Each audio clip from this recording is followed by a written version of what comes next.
Hi இன்னைக்கு தமிழில் நீதி வெண்பா அப்படிங்கிற கவிதை பேழை எழுதியவர் யாருன்னா காப்பர் சே குதம்பி பாவலர்.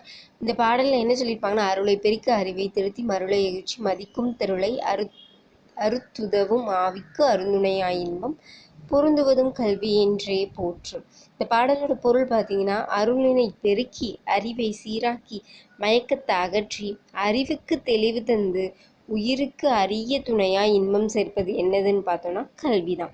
எனவே அதை போற்றி நம்ம கற்கணும் அப்படின்னு குதம்பி பாவலர் சொல்லியிருப்பார். இதில் முக்கியமானது என்னன்னா, இந்த பாக்ஸ் டேட்டா தான். சதாவதானம் அப்படின்னா சதம் அப்படிங்கிறது 100 என்று பொருள். ஒருவரது புலமையையும் நினைவாற்றலையும் நுண்ணறிவையும் சோதிப்பதற்காக ஒரே நேரத்தில் நிகழ்த்தப்படும் 100 செயல்களையும் நினைவில் கொண்டு விடையளித்தல். சதாவதானம்னா அட் அ டைமில் 100 செயலை நினைவில் கொண்டுட்டு அதை அப்படியே செஞ்சு காட்டுறது தான் சதாவதானம். சதம்னா என்னது 100.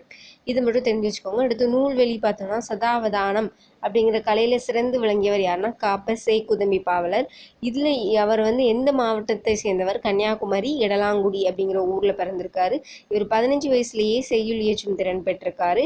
சீராபுராணத்துக்கு உரை எழுதியிருக்காரு. இது நம்மளுக்கு சீராபுராணத்திற்கு உரை எழுதியவர் யாருன்னு கொடுத்து ஆப்ஷனில் காப்பர் சே குதம்பி பாவலர் இருந்தாருன்னா அவர் தான்.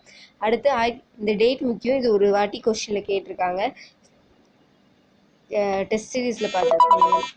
காப்பர் சே குதம்பி பாவலர் எப்போ அரங்கேற்றம் பண்ணார், எந்த இடத்துலன்னு கேட்டால் சென்னை விக்டோரியா அரங்கத்தில். அப்புறம் 1907 மார்ச் 10 அன்னைக்கு தான் சதாவதானி பட்டம், அதாவது அட் அ டைமில் 100 செயலை செஞ்சுருக்காரு. இவரோட நினைவு போற்றும் வகையில் இடலாங்குடியில் மணிமண்டபம் இருக்குது. அப்புறம் இவரோட அனைத்து நூல்களும் நாட்டுடைமையாக்கப்பட்டிருக்கு. தேங்க்யூ. இன்னைக்கு பார்த்த கவிதை பள்ளி உங்களுக்கு பிடிச்சிருக்கும்னு நினைக்கிறேன். முடிஞ்சால் சப்ஸ்கிரைப் பண்ணுங்கள், லைக் பண்ணுங்கள், ஷேர் பண்ணுங்கள், மறக்காமல் கமெண்ட் பண்ணுங்கள் ஏதாட்டும் இதில் தப்பு இருந்துச்சுன்னா. தேங்க்யூ.